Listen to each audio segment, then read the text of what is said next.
ನಮಸ್ಕಾರ. ಇವತ್ತು ನಾವು ಮಾತಾಡೋಕೆ ಹೊರಟಿರೋದು ಕಟಕ ರಾಶಿಯವರ ಬಗ್ಗೆ. ಅವರ ಜೀವನದಲ್ಲಿ ಎಷ್ಟೋ ದಿನಗಳಿಂದ ನಡೀತಾ ಇರೋ ಒಂದು ಮೌನ ಹೋರಾಟ, ಆ ಹೃದಯದ ಮೇಲಿರೋ ಭಾರ, ಇದಕ್ಕೆಲ್ಲ ಒಂದು ಉತ್ತರ ಸಿಗೋ ಕಾಲ ಬಂದಿದೆ. ಹೌದು, ಮಕರ ಸಂಕ್ರಾಂತಿ ಒಂದು ದೊಡ್ಡ ಬದಲಾವಣೆಯನ್ನ ತರ್ತಾ ಇದೆ. ಅದರ ಬಗ್ಗೆನೇ ಇವತ್ತಿನ ಈ ವಿಶ್ಲೇಷಣೆ. ಈ ಮಾತುಗಳನ್ನ ಕೇಳಿದ್ರೆ ಬಹುಶಃ ಕಟಕ ರಾಶಿಯವರಿಗೆ ಇದು ತಮ್ಮದೇ ಮಾತು ಅನ್ಸುತ್ತೆ. ಯಾಕಂದ್ರೆ ಇದು ಅನುಭವದ ಮಾತು ಅಲ್ವಾ. ಇಷ್ಟು ದಿನ ಅನುಭವಿಸಿದ ಕಷ್ಟಕ್ಕೆ, ನೋವಿಗೆ ಒಂದು ದೈವಿಕ ಉತ್ತರ ಸಿಗೋ ಸಮಯ ಅಂತಾನೆ ಹೇಳ್ಬೋದು. ಹಾಗಿದ್ರೆ ಯಾಕೆ ಕಟಕ ರಾಶಿಯವರಿಗೆ ಇತ್ತೀಚಿನ ದಿನಗಳು ಇಷ್ಟು ಕಷ್ಟಕರವಾಗಿತ್ತು? ಮನಸ್ಸನ್ನ ಕಾಡ್ತಿದ್ದ ಈ ಪ್ರಶ್ನೆಗೆ ಮೊದಲು ಉತ್ತರ ಹುಡುಕೋಣ ಬನ್ನಿ. ಸರಿ, ಹಾಗಿದ್ರೆ ಮೊದಲ ಭಾಗಕ್ಕೆ ಬರೋಣ. ಕಟಕ ರಾಶಿಯ ಮೌನ ಹೋರಾಟ. ಯಾಕೆ ಈ ಹೋರಾಟ? ಇದರ ಹಿಂದಿನ ಕಾರಣಗಳೇನು ಅಂತ ಅರ್ಥ ಮಾಡ್ಕೊಳ್ಳೋಣ. ನೋಡಿ, ಕಟಕ ರಾಶಿಯವರ ಸ್ವಭಾವವೇ ವಿಶಿಷ್ಟ. ಹೊರಗಿಂದ ನೋಡಕ್ಕೆ ತುಂಬಾನೇ ಮೃದು ಸ್ವಭಾವದವರು, ಶಾಂತವಾಗಿ ಕಾಣ್ತಾರೆ. ಆದರೆ ಒಳಗೊಳಗೆ ಪ್ರತಿಯೊಂದು ಚಿಕ್ಕ ವಿಷಯವನ್ನು ತುಂಬಾನೇ ಆಳವಾಗಿ ಅನುಭವಿಸ್ತಾರೆ. ಇದೇ ಅವರ ದೊಡ್ಡ ಶಕ್ತಿ. ಆದರೆ ಕೆಲವೊಮ್ಮೆ ಇದೇ ಅವರ ನೋವಿಗೂ ಕಾರಣವಾಗ್ಬಿಡುತ್ತೆ. ಹಾಗಿದ್ರೆ ಇತ್ತೀಚೆಗೆ ಯಾವೆಲ್ಲ ಹರೆಗಳು ಇವರನ್ನ ಕಾಡ್ತಾ ಇತ್ತು ನೋಡಿ. ಕುಟುಂಬದ ಜವಾಬ್ದಾರಿಗಳು, ಸಂಬಂಧಗಳಲ್ಲಿನ ಒತ್ತಡ, ಆರ್ಥಿಕ ಚಿಂತೆಗಳು, ಕೆಲಸದಲ್ಲಿ ಒಂದು ಸ್ಥಿರತೆ ಇಲ್ಲದಿರೋದು, ಅಷ್ಟೇ ಅಲ್ಲ, ನಮಗೆ ಯಾರೂ ಸಪೋರ್ಟ್ ಇಲ್ಲ ಅನ್ನೋ ಒಂದು ಒಂಟಿತನದ ಭಾವನೆ. ಬೇರೆಯವರಾಡೋ ಒಂದೊಂದು ಮಾತು ಕೂಡ ಹೃದಯಕ್ಕೆ ಚುಚ್ಚಿದ ಹಾಗೆ ಆಳವಾದ ಗಾಯ ಮಾಡ್ತಾ ಇತ್ತು. ಅಂದ್ರೆ ಎಲ್ಲ ಕಡೆಯಿಂದನೂ ಒಟ್ಟಿಗೆ ಸಮಸ್ಯೆಗಳು ಬಂದಾಗ ಹೇಗಿರುತ್ತೆ ಆ ಸ್ಥಿತಿ ಇದು. ಆದ್ರೆ ಇನ್ಮೇಲೆ ಹಾಗಲ್ಲ. ಈಗ ಬದಲಾವಣೆಯ ಸಮಯ ಬಂದಿದೆ. ಈ ಮಕರ ಸಂಕ್ರಾಂತಿಯನ್ನ ಕೇವಲ ಒಂದು ಹಬ್ಬ ಅಂತ ನೋಡೋದು ಬೇಡ. ಇದು ಜೀವನಕ್ಕೆ ಒಂದು ದೈವಿಕ ತಿರುವು ಕೊಡೋ ಮಹತ್ವದ ಕ್ಷಣ. ಹಾಗಾದ್ರೆ ಏನಿದು ದೈವಿಕ ತಿರುವು? ಇದಕ್ಕೆ ಕಾರಣ ಉತ್ತರಾಯಣ.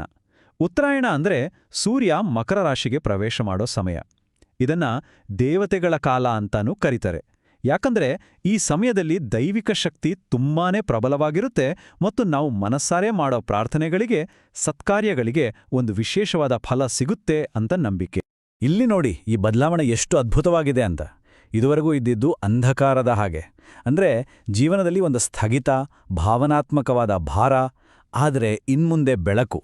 ಜೀವನದಲ್ಲಿ ಒಂದು ಚಲನೆ ಬರುತ್ತೆ, ಕರ್ಮ ಬಂಧನಗಳಿಂದ ಮುಕ್ತಿ ಸಿಗುತ್ತೆ. ಎಲ್ಲಕ್ಕಿಂತ ಮುಖ್ಯವಾಗಿ ಕಟಕ ರಾಶಿಯ ಅಧಿಪತಿ ಚಂದ್ರನ ಶಕ್ತಿ ಅಸಮತೋಲನದಲ್ಲಿತ್ತು. ಈಗ ಅದು ಸಮತೋಲನಕ್ಕೆ ಬಂದು ಮನಸ್ಸಿಗೆ ಮತ್ತು ಭಾವನೆಗಳಿಗೆ ಒಂದು ಸ್ಥಿರತೆ ಸಿಗುತ್ತೆ. ಸರಿ, ಹಾಗಿದ್ರೆ ಜೀವನದ ಬೇರೆ ಬೇರೆ ಕ್ಷೇತ್ರಗಳಲ್ಲಿ ಈ ಬದಲಾವಣೆಯ ಹೊಸ ಅಧ್ಯಾಯ ಹೇಗಿರುತ್ತೆ ಅಂತ ವಿವರವಾಗಿ ನೋಡೋಣ ಬನ್ನಿ. ಮೊದಲಿಗೆ ವೃತ್ತಿ ಮತ್ತು ಉದ್ಯೋಗ. ಇಷ್ಟು ದಿನ ಕೆಲಸದಲ್ಲಿ ಕಾಡ್ತಿದ್ದ ಆ ಅಸ್ಥಿರತೆ ಇದೆಯಲ್ಲ, ಅದು ಕಡಿಮೆ ಆಗುತ್ತೆ. ಕೆಲವರಿಗೆ ಹೊಸ ಉದ್ಯೋಗದ ಅವಕಾಶಗಳು ಕೂಡ ಸಿಗಬಹುದು. ಈಗ ಮಾಡ್ತಿರೋ ಕೆಲಸದಲ್ಲೇ ಗೌರವ ಹೆಚ್ಚಾಗತ್ತೆ, ಭದ್ರತೆ ಸಿಗುತ್ತೆ. ಎಲ್ಲಕ್ಕಿಂತ ಮುಖ್ಯವಾಗಿ ಇಷ್ಟು ದಿನ ಪಟ್ಟ ಶ್ರಮಕ್ಕೆ ಈಗ ಒಂದು ಬೆಲೆ, ಒಂದು ಮನ್ನಣ ಸಿಗೋಕೆ ಶುರುವಾಗುತ್ತೆ. ಇನ್ನೂ ಆರ್ಥಿಕ ಪರಿಸ್ಥಿತಿ. ಒಂದೇ ಸಾರಿ ದುಡ್ಡು ರಾಶಿ ಬರುತ್ತೆ ಅಂತಲ್ಲ, ಆದರೆ ಆ ಅನಾವಶ್ಯಕ, ಅನಿರೀಕ್ಷಿತ ಖರ್ಚುಗಳ ಒತ್ತಡ ಕಡಿಮೆ ಆಗುತ್ತೆ. ಹಣದ ಹರಿವಿನಲ್ಲಿ ಒಂದು ಸ್ಥಿರತೆ ಬರುತ್ತೆ. ದುಡ್ಡು ಕೈಗೆ ಬಂದಾಗೆ ಖರ್ಚಾಗೋಕೋ ಪರಿಸ್ಥಿತಿ ನಿಲ್ಲುತ್ತೆ. ಇದರಿಂದ ಮನಸ್ಸಿಗೆ ನೆಮ್ಮದಿ ಸಿಗುತ್ತೆ. ಭವಿಷ್ಯಕ್ಕೆ ಯೋಜನೆಗಳನ್ನು ಮಾಡೋಕೆ ಒಂದು ಧೈರ್ಯ ಬರುತ್ತೆ. ಕುಟುಂಬ ಮತ್ತು ಮನಃಶಾಂತಿಯ ವಿಚಾರಕ್ಕೆ ಬಂದ್ರೆ ಇಲ್ಲೂ ಕೂಡ ದೊಡ್ಡ ಸುಧಾರಣೆ ಇದೆ. ಮನೆಯಲ್ಲಿ ಮಾತುಕತೆ ಚೆನ್ನಾಗಿರುತ್ತೆ. ನಮ್ಮ ಭಾವನೆಗಳನ್ನ ಬೇರೆಯವರ ಅರ್ಥ ಮಾಡ್ಕೊಳ್ಳೋಕೆ ಪ್ರಯತ್ನ ಮಾಡ್ತಾರೆ. ಇದಕ್ಕಿಂತ ಮುಖ್ಯವಾದ ಒಂದು ಬದಲಾವಣೆ ಅಂದ್ರೆ, ಇಷ್ಟು ದಿನ ಬೇರೆಯವ್ರಿಗೋಸ್ಕರನೇ ಬದುಕಿದ್ದು ಸಾಕು, ನಮಗೋಸ್ಕರನೂ ನಾವು ಬದುಕಬೇಕು ಅನ್ನೋ ಒಂದು ಅರಿವು ಮೂಡುತ್ತೆ. ಇದರಿಂದ ಕಳೆದು ಹೋಗಿದ್ದ ಆಂತರಿಕ ಶಾಂತಿ ಮತ್ತೆ ಆತ್ಮಗೌರವ ವಾಪಸ್ ಬರುತ್ತೆ. ಇದೆಲ್ಲದರ ಜೊತೆಗೆ ನಂಬರ್ 1 ಬದಲಾವಣೆ ಅಂದ್ರೆ, ಎಲ್ಲಕ್ಕಿಂತ ಅತಿ ಮುಖ್ಯವಾದ ಬದಲಾವಣೆ ಯಾವುದು ಗೊತ್ತಾ? ಅದು ಮಾನಸಿಕ ಆರೋಗ್ಯ. ಹೌದು, ಕಳೆದ ಕೆಲವು ಸಮಯದ ಭಾವನಾತ್ಮಕ ಒತ್ತಡ ಶಾರೀರಿಕವಾಗಿಯೂ ತುಂಬಾ ಸುಸ್ತು ಮಾಡಿತ್ತು. ಆ ಮನಸ್ಸಿನ ಮೇಲಿದ್ದ ಭಾರ ಇದೆಯಲ್ಲ, ಅದು ಇಳಿಯೋದೇ ಈ ಸಮಯದ ಅತಿ ದೊಡ್ಡ ಬದಲಾವಣೆ. ಸರಿ, ಇಷ್ಟೆಲ್ಲ ಒಳ್ಳೆ ಬದಲಾವಣೆಗಳಾಗ್ತಾ ಇದೆ.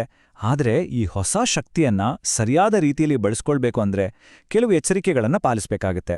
ಹಳೆ ತಪ್ಪುಗಳನ್ನು ಮತ್ತೆ ಮಾಡಬಾರ್ದಲ್ವಾ? ಹಾಗಿದ್ರೆ ಯಾವೆಲ್ಲ ವಿಷಯಗಳಲ್ಲಿ ಜಾಗರೂಕರಾಗಿರಬೇಕು? ಮೊದಲನೆಯದಾಗಿ ಭಾವನಾತ್ಮಕ ನಿರ್ಧಾರಗಳು.